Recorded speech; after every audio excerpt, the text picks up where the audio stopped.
আসসালামু আলাইকুম প্রিয় শিক্ষার্থীরা, আজকে আমি তোমাদের মোলের পর্যাবৃত্ত ধর্ম ও রাসায়নিক বন্ধনের 17তম ক্লাসটা নিব।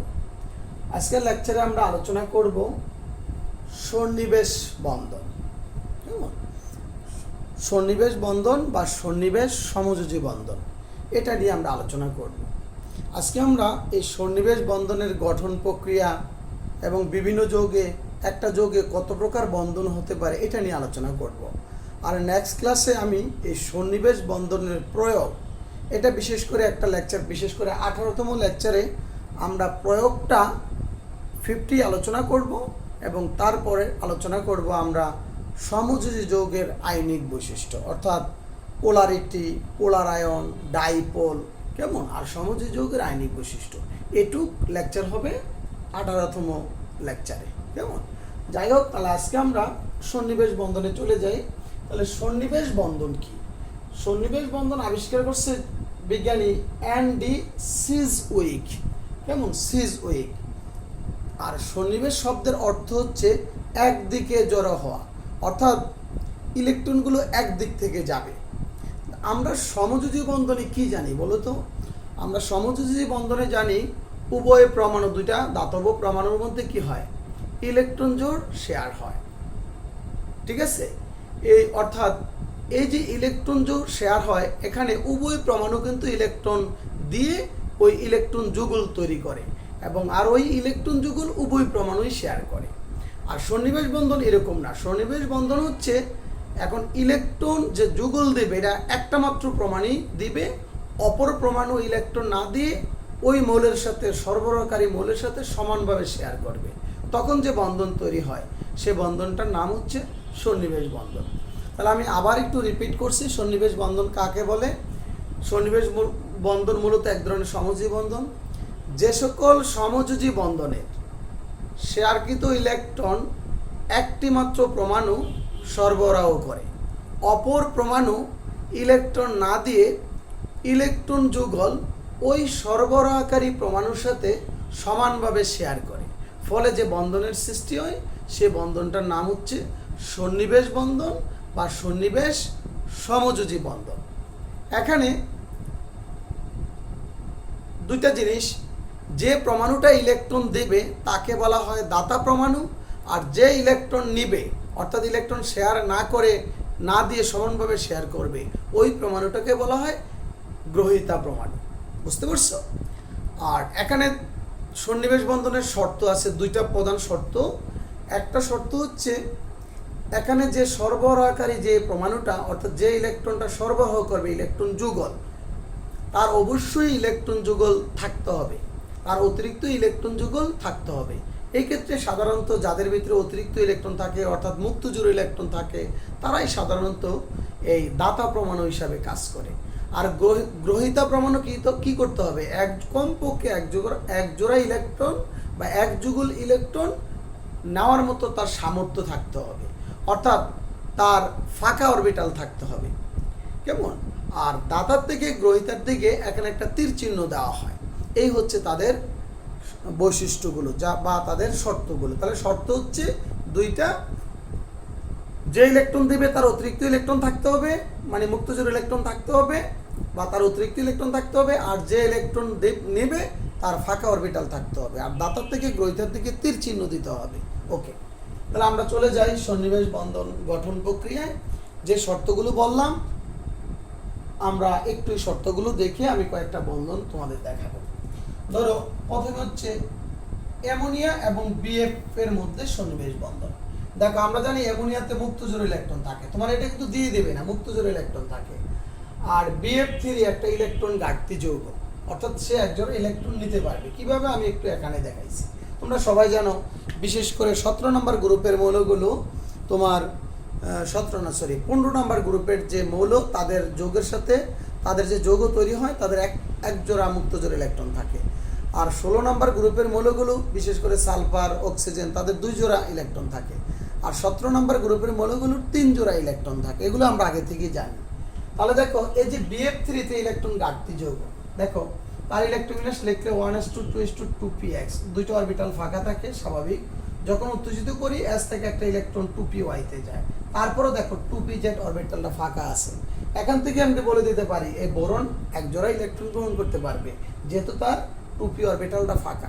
তারপরে দেখো তার যে সে যখন ফ্লুরিনের সাথে যৌগ তৈরি করে, বুঝতে পারছো, এই যে BF3 যখন ফ্লুরিনের সাথে যুক্ত হয়, তো দেখো তার বাইরে 3টা ইলেকট্রন 1 2 3, তাই সে 3টা ইলেকট্রন 3টা ফ্লুরিনের সাথে শেয়ার করে। এখন দেখো এই যে বোরনের যুযুত স্তর 1 জোড়া 2 জোড়া 3 জোড়া, অর্থাৎ 6টা ইলেকট্রন, তাহলে তার অষ্টক অপূর্ণ, অর্থাৎ সে ইলেকট্রন গ্রহণ করতে পারবে। ঠিক আছে, সে সন্নিবেশ বন্ধনে গ্রহিতা পরমাণু হিসাবে কাজ করবে। তাহলে আমরা কে দাতা কে গ্রহিতা অলরেডি বের করে ফেলছি, কেমন? এবার দেখো আমরা অ্যামোনিয়ার গঠনটাকে এভাবে দেখাবো, আর বোরন ট্রাইফ্লোরাইডের গঠনটা এভাবে দেখাবো। তুমি একবারও এটা না দিয়ে ডাইরেক্ট এটাও দেখাতে পারো, অসুবিধা নাই। তাহলে আমরা অ্যামোনিয়াতে এক জোড়া মুক্তজোড় ইলেকট্রন আছে আর বোরন, অর্থাৎ যে দাতার থেকে গ্রহিতার দিকে আমি শর্তে বলছি তীর চিহ্ন দিতে হয়। আমি জানি এটা হচ্ছে দাতা, অ্যামোনিয়া কি দাতা, অ্যামোনিয়া হচ্ছে দাতা আর এটা হচ্ছে গ্রহিতা। কেন? অ্যামোনিয়ার অতিরিক্ত মুক্তজোড় ইলেকট্রন আছে, ওর এক জোড়া ইলেকট্রন নেওয়ার মতো সামর্থ্য আছে। এই দেখো 2pz অরবিটালটা ফাঁকা আছে। ওকে, তাহলে কি হলো এখান থেকে? এই সন্নিবেশ বন্ধনটা আমরা অলরেডি দেখাই ফেললাম। যখন সন্নিবেশ বন্ধন হবে, যে ইলেকট্রন দেবে সে হয় পজিটিভ, অর্থাৎ আংশিক পজিটিভ হয়, তার উপরে একটা পজিটিভ চার্জ, আর যে ইলেকট্রন নেবে গ্রহিতা প্রমাণের উপরে একটা নেগেটিভ চার্জ। বুঝতে পারছো? বন্ধন যখন হয়ে যাবে, এখন কিন্তু বন্ধন হয়ে গেল, এই যে একটা সমযোজী বন্ধন অলরেডি হয়ে গেল।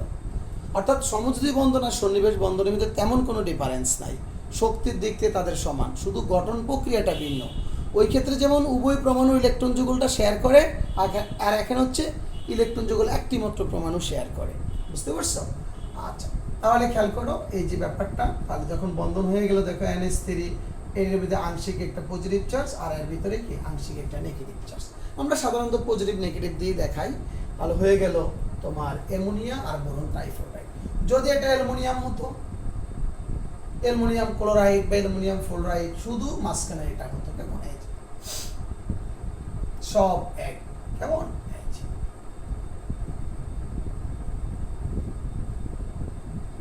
অ্যালুমিনিয়াম। ওকে, আচ্ছা। আর যদি এটা অ্যালুমিনিয়াম ক্লোরাইড হতো, তো শুধু ফ্লুরিনের জায়গায় কি শুধু ফ্লুরিন। ঠিক আছে, তাহলে মোটামুটি আমরা যেটি আসুক আমরা দেখাতে পারবো আশা করি। ওকে, এখানে 3টা ক্লোরিন। ওকে, তাহলে আমাদের কিন্তু অলরেডি 3টাই হয়ে গেল, কেমন? অর্থাৎ অ্যামোনিয়ার সাথে aluminium boron trifluoride, aluminium trifluoride, aluminium trichloride, দুইটাই কিন্তু আমাদের হয়ে গেল, কেমন? ওকে, তারপর আমরা যেটা দেখাবো সেটা হচ্ছে, আমরা কয়েকটা দেখালে মোটামুটি একেবারে ক্লিয়ার হবে, 4-5টা দেখাবো আমি। আচ্ছা, তারপর দেখো আমরা যেটা দেখাতে চাচ্ছি সেটা হচ্ছে অ্যামোনিয়া এবং H+, এই যে তার মধ্যে সন্নিবেশ বন্ধন। তো একটু আগে বলছি অ্যামোনিয়াতে মুক্তজোড় ইলেকট্রন থাকে, আর যে H+, যেটাকে আমরা প্রোটন বলি, ওর কিন্তু ফাঁকা অরবিটাল আছে, ও কিন্তু এক জোড়া ইলেকট্রন নেওয়ার মতো তার ক্ষমতা আছে। তাহলে এটাও কি সন্নিবেশ বন্ধনে গ্রহিতা হিসেবে কাজ করবে, কেমন? তাহলে দেখো আমরা দেখাচ্ছি অ্যামোনিয়া আর প্রোটন। তারপর এই যে অ্যামোনিয়ার গঠনটা এইভাবে দেখলাম, অর্থাৎ দাতা থেকে গ্রহিতা। এই যে তীর চিহ্নের উপর এক জোড়া ইলেকট্রন দেখাবো, যেটা তীর চিহ্ন, দাতা থেকে গ্রহিতা, এটা দাতা আর এটা গ্রহিতা।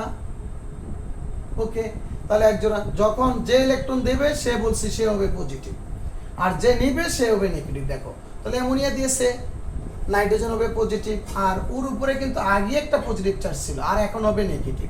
তো তার ভিতরে আগে একটা পজিটিভ, এখন নেগেটিভ, তো পজিটিভ নেগেটিভ মিলে কি হয়ে যাবে? নিউট্রালাইজ হয়ে যাবে, কারণ এর উপরে আগে একটা পজিটিভ চার্জ আছে। যখন সন্নিবেশ বন্ধন গঠন হয়, তার ভিতরে একটা নেগেটিভ চার্জের সৃষ্টি হবে, তাহলে পজিটিভ নেগেটিভ মিলে কি হয়ে যাবে? নিউট্রালাইজ। সেটাকে আমরা কি লিখি? যে NH4। দেখো, আমরা আগে থেকে জানি এটা একটা যৌগমূলক। আমরা জানতাম যে এই H+টা হাইড্রোজেনের উপরে, আসলে H+টা হাইড্রোজেনের উপরে না, মূলত কার উপরে? এই নাইট্রোজেনের উপরে। এই যে এইভাবে লেখা উচিত। তাহলে যাক, আমরা সাধারণত এইভাবে লিখতে অভ্যস্ত। তো মনে রাখবা, H+টা প্লাস চার্জটা নাইট্রোজেনের উপরে, যে সন্নিবেশ বন্ধনে প্রাপ্ত, কেমন? ওকে, তাহলে মোটামুটি এইটাও আমাদের হয়ে গেল। তারপর দেখো আমরা আরেকটা দেখাবো, যে তোমার অ্যামোনিয়া, কেমন? দেখো আরেকটা দেখাবো, BF3 এবং F মাইনাসের মধ্যে সন্নিবেশ বন্ধন। ভালো করে খেয়াল রাখো, প্রত্যেকটাই কাজে লাগবে। BF3 এবং এর মধ্যে সন্নিবেশ বন্ধন।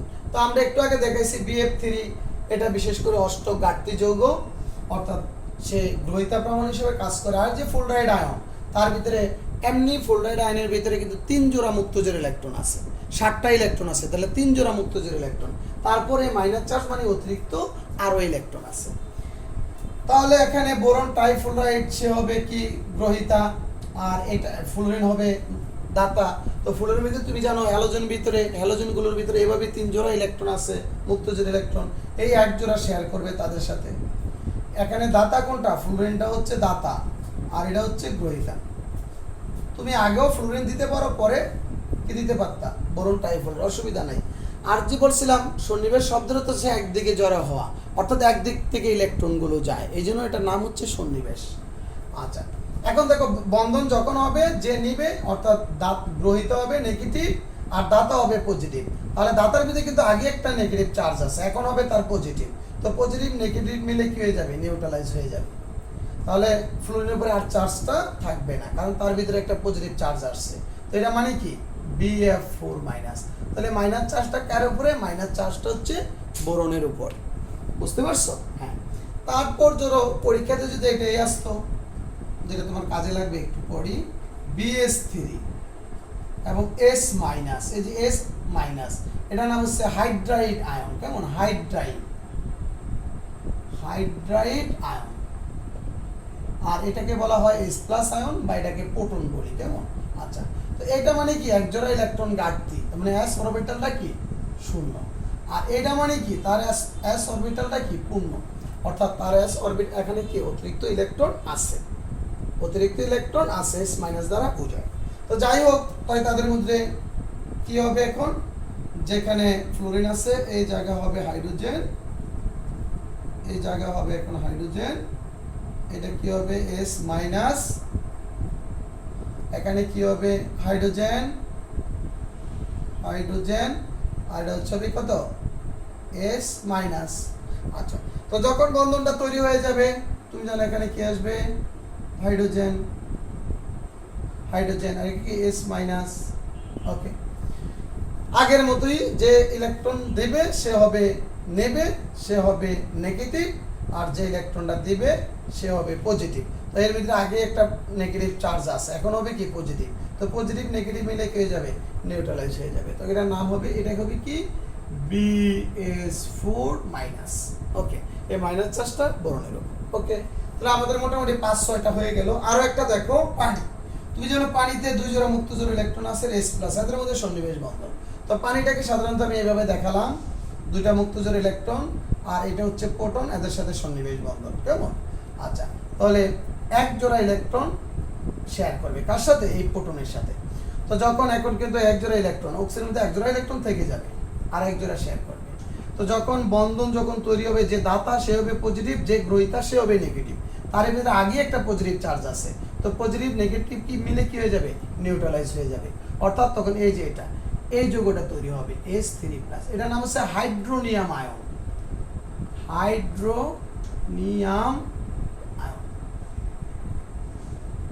তো মোটামুটি আমরা অনেকগুলো সন্নিবেশ বন্ধনের গঠন দেখালাম। কেমন? আচ্ছা, তারপর অলরেডি আমি তোমাদের বিশেষ করে এই জটিল আয়নের গঠন, কেমন? জটিল আয়নের যে গঠনগুলো দেখাইছি, ওখানে বিশেষ করে আমাদের জটিল যৌগের সংকরণ বা জটিল আয়নের সংকরণ কিন্তু হয়ে গেছে। তাহলে জটিল যৌগের অনেকগুলো, প্রায় 10-12টা জটিল আয়নের সংকরণ, ওই যে হাইব্রিডাইজেশন, চুম্বক ধর্ম, এগুলোর সাথে আমি আলোচনা করে ফেলেছি। কেমন? তোমরা ওখান থেকে এটা দেখে নিবা জটিল যৌগের কিভাবে সন্নিবেশ, আমরা জটিল যৌগের গঠনটাই সন্নিবেশ বন্ধনের মাধ্যমে দেখাইছি। তারপর আমি একটা একটু তোমাদের স্মরণ করে দিচ্ছি। ধরো তোমার পরীক্ষাতে যদি আসে Fe, আমি যে কোনো একটা একটু দেখাচ্ছি। কেমন? FeCN6, তোমাকে বললো এ জটিল এত এর সন্নিবেশ বন্ধন দেখাও, সন্নিবেশ বন্ধন দেখাও। আচ্ছা, তাহলে খেয়াল করো, প্রথমে আমাকে যে কেন্দ্রীয় মৌল আয়রন তার ইলেকট্রোবিন্যাস লিখতে হবে, এটা কিন্তু আমরা জানি, তারপরে একটু স্মরণ করে দিচ্ছি। আর্গন 18, কেমন, তারপর 3d6 4s2, বুঝতে পারছো? তারপরে কেন্দ্রীয় যে মৌলটা আছে তার ইলেকট্রন বিন্যাস আমরা জানি, এখানে কেন্দ্রীয় মৌল হচ্ছে Fe2, যার মান বের করে দেখবা, এটা তোমরা জানো। তারপরে লিখবো কি আর্গন 18 কত 3d6 4s0 4p0। আমরা জানি এখানে যতটা লিগেন্ড ততটা অরবিটাল, কিন্তু সন্নিবেশ বন্ধনে কি ফাঁকা অরবিটাল লাগে, এই যে সরি তিনটা না। আমরা জানি এখানে যে সায়ানাইড, এখানে কিভাবে ইলেকট্রন যাবে, এই যে ফাঁকা। তারপর আমরা যৌগটা দেখাবো FeCN6 4-, কেমন? তাহলে আমরা কি করব এখন, তুমি জানো যতটা লিগেন্ড ততটা অরবিটাল ফাঁকা করতে হয়, আর সায়ানাইড লিগেন্ড হচ্ছে সবল লিগেন্ড, কেমন? সাইলেন্ট লিগ্যান্ড হচ্ছে সবল লিগ্যান্ড, তাই তারা কি করবে, হুন্ডের নীতির পরিবর্তন ঘটাবে, কেমন? অর্থাৎ এখানে একটা s অরবিটাল ফাঁকা, তিনটি p অরবিটাল ফাঁকা, আর তারা পূর্ণ বিন্যস্ত হয়ে, যেহেতু সাইনাইড লিগ্যান্ড তাদেরকে চাপিয়ে দিবে, তাদের আরো কত দুইটা অরবিটাল ফাঁকা করবে এখানে, কেমন? অর্থাৎ এদেরকে চাপালে কি হয়ে যাবে, কম্প্রেস করলে, হ্যাঁ, তারা 6টা অরবিটাল ফাঁকা হয়ে গেল। এখন তাদের মধ্যে সন্নিবেশ বন্ধন হবে, কেমন? এই যে ঠিক না, এই যে তুমি ইচ্ছা করলে এখানে দাতার থেকে গ্রহিতার তীর চিহ্ন দিতে পারবা, তীর চিহ্ন দিলেও হবে, না দিলেও হবে, অসুবিধা নেই।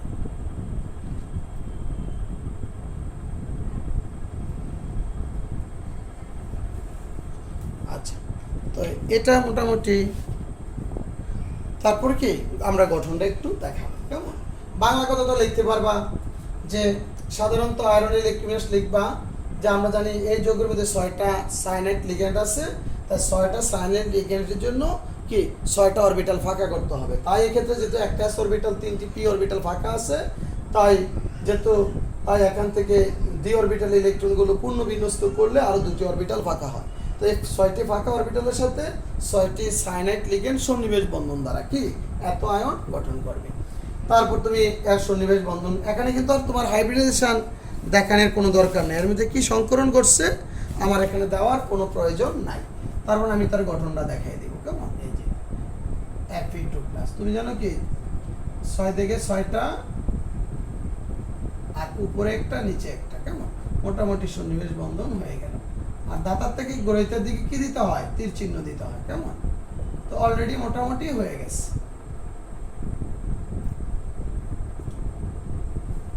কেমন? আচ্ছা, তারপর এখানে আমরা কি দিব, ইচ্ছা করলে এখানে একটু বর্গক্ষেত্র মতো দিয়ে দিতে পারো।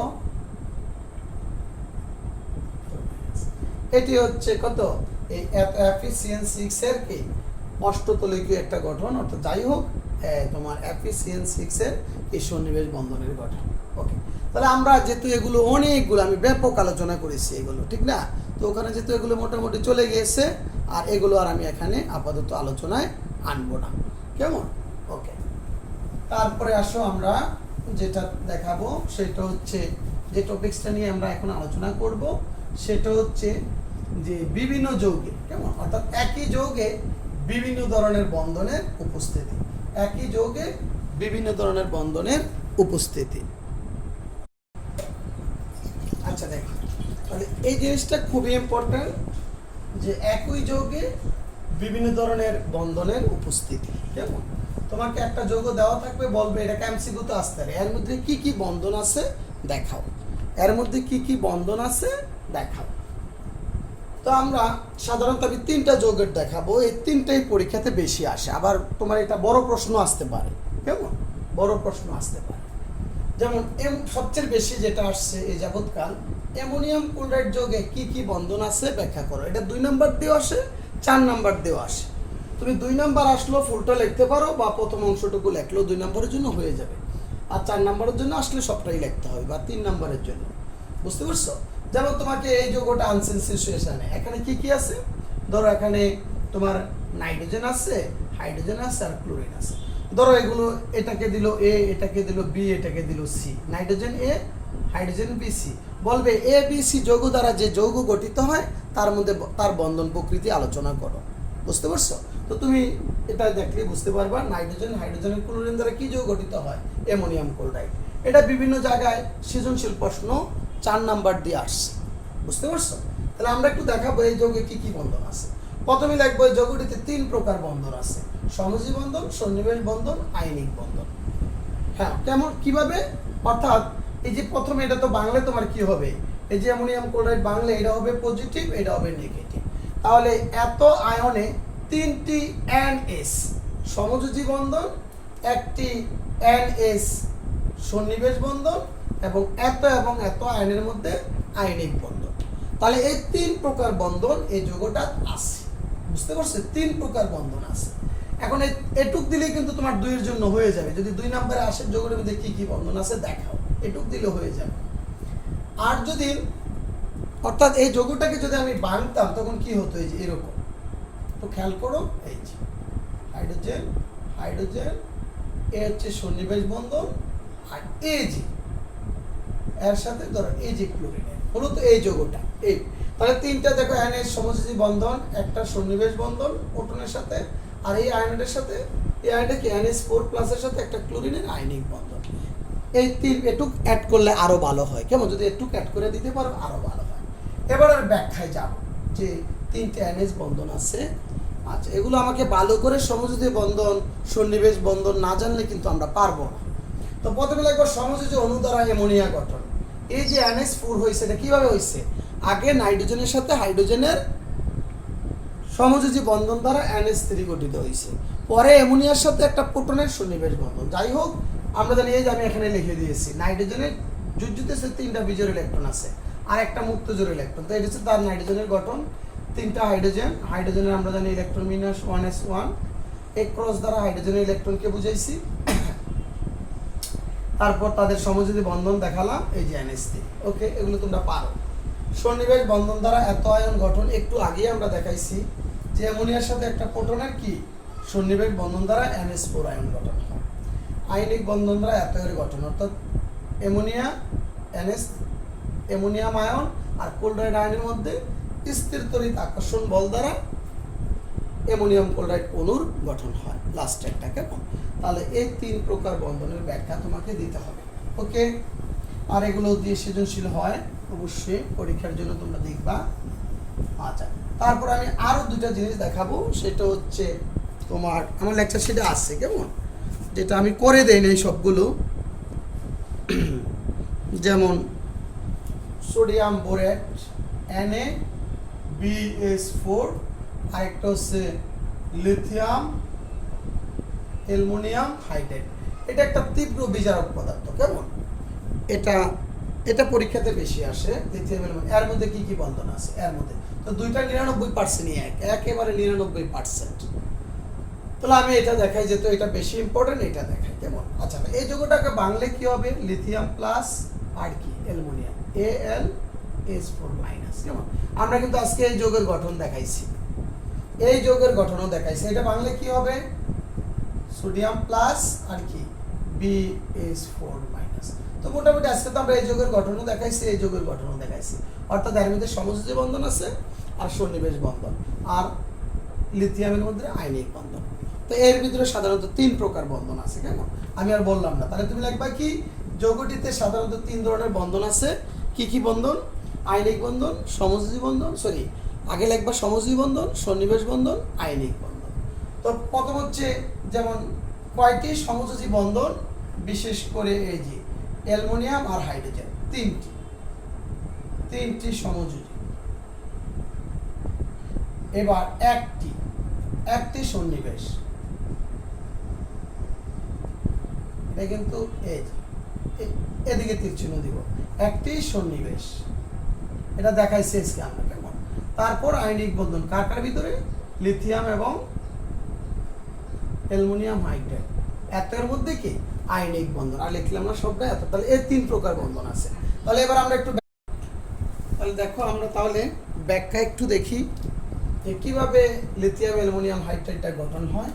প্রথম সমযোজী বন্ধন দ্বারা অ্যালুমিনিয়াম হাইড্রাইডের গঠন, ঠিক আছে? সমযোজী বন্ধন দ্বারা, যেমন অ্যালুমিনিয়ামের যদি ইলেকট্রোবিন্যাস করি তো কত আসবে? দেখো, উত্তেজিত অবস্থা তার বাইরে 3টা বিজোড় ইলেকট্রন থাকবে, তাহলে অ্যালুমিনিয়ামের বাইরে 3টা বিজোড় ইলেকট্রন, 3টা হাইড্রোজেনের বাইরে একটা ইলেকট্রন, অর্থাৎ 3টা অ্যালুমিনিয়ামের বিজোড় ইলেকট্রনের সাথে 3টা হাইড্রোজেন 3 জোড়া ইলেকট্রন শেয়ার করে অ্যালুমিনিয়াম আয়ন গঠন করবে। কেমন? তারা কিন্তু অষ্টক অপূর্ণ। যেহেতু দেখো তুমি এর গঠন দেখলে 1 জোড়া, 2 জোড়া, 3 জোড়া, তাহলে সে গ্রহিতা হিসেবে কাজ করবে সন্নিবেশ বন্ধন গঠন। সন্নিবেশ বন্ধন দ্বারা এত অণুর গঠন পূর্বে দেখাইছি, তারপরেও দেখালাম অ্যালুমিনিয়াম হাইড্রাইড এর সাথে সন্নিবেশ বন্ধন। ওকে, এখানে কিন্তু এই ইলেকট্রন দিবে কি হাইড্রাইড আয়ন। এখানে হাইড্রাইড আয়ন তার মধ্যে অতিরিক্ত 1 জোড়া ইলেকট্রন আছে, এই সে এখানে বহন করবে।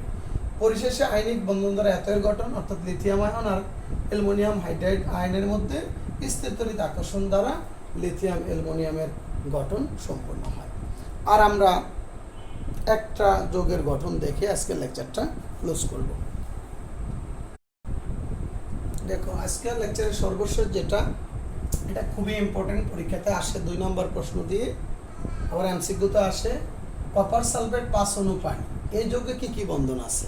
বা এটার নাম তোমরা জানো ব্লু বিট্রিয়ল বা তুতে। তুতের মধ্যে কি কি বন্ধন আছে? ব্লু বিট্রিয়ল, তুতে বা কপার সালফেট 5 অণু পানি, কি কি বন্ধন আছে? এটা ব্যাখ্যা দেওয়ার দরকার নাই, শুধু কি কি বন্ধন আছে একটু দেখাইলেই হবে 2 নম্বরের জন্য। এর মধ্যে 4 ধরনের বন্ধন আছে: সমযোজী বন্ধন, সন্নিবেশ বন্ধন, হাইড্রোজেন বন্ধন, আয়নিক বন্ধন। যদিও আমরা হাইড্রোজেন বন্ধনটা এখনো পড়াই নাই, সামনের দিকে পড়াবো, তারপরে একটু বলে দিব।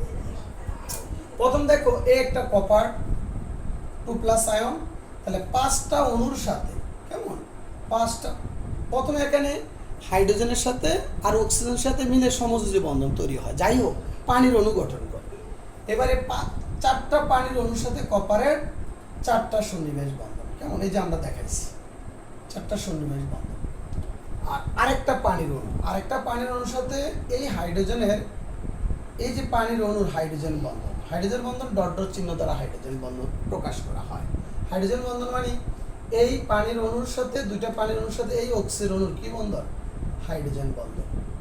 ওকে, তারপর এই পানির অণুর সাথে আর এই যে সালফাইড অণুর গাঠনিক সংকেত হচ্ছে এই, অর্থাৎ 2টা অক্সিজেনের সাথে 2টা সন্নিবেশ বন্ধন, আর এটা অর্থাৎ এটা হচ্ছে সালফাইড আয়ন, এই যে সালফাইড, আর এটা হচ্ছে তার 2টা চার্জ, এই যে। তো এই অক্সিজেনের সাথে কি হাইড্রোজেন, এই ডট ডট যে এগুলো হাইড্রোজেন বন্ধন। পরিশেষে এই যে কপার 2+ আয়ন, আর এখানে কিন্তু সালফেট 2-, এই 2টা আয়নের মধ্যে কি বন্ধন? আয়নিক বন্ধন। তো মূলত এখানে 4 প্রকার বন্ধন, একটু বললে হবে, তোমার 2 নম্বরের জন্য 4 প্রকার বন্ধন আছে, বন্ধনগুলো দেখো। আর এই যে ডট ডট চিহ্ন দ্বারা এখানে হাইড্রোজেন বন্ধন।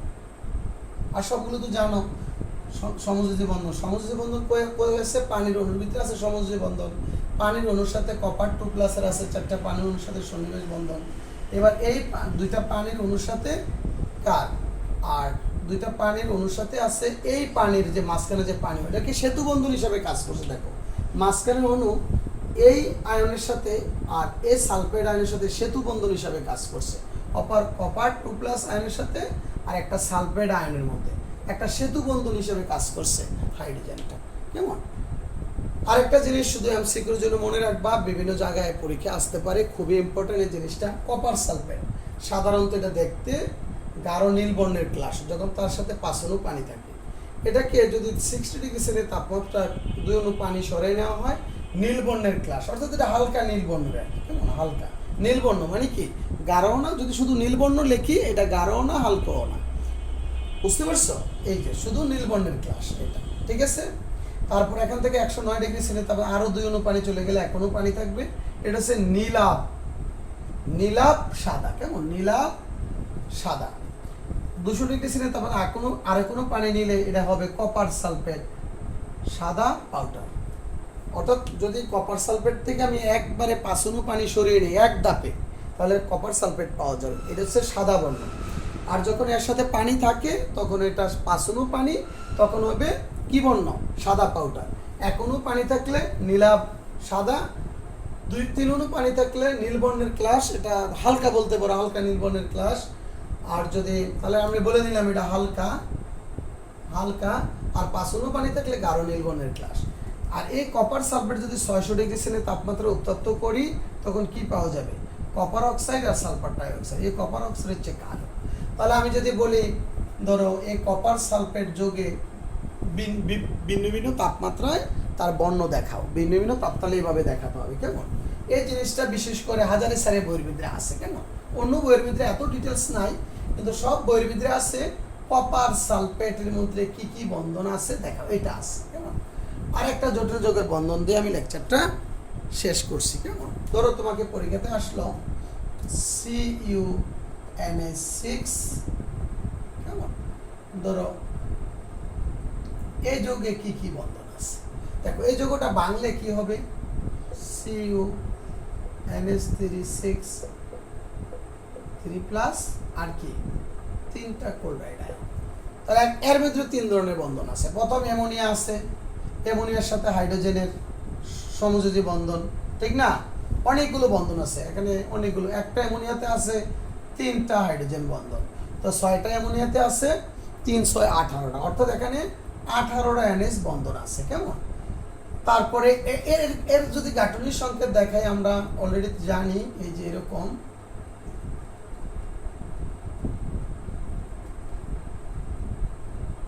অর্থাৎ 6 দিক থেকে 6টা অ্যামোনিয়া সন্নিবেশ বন্ধন কেমন, NH3।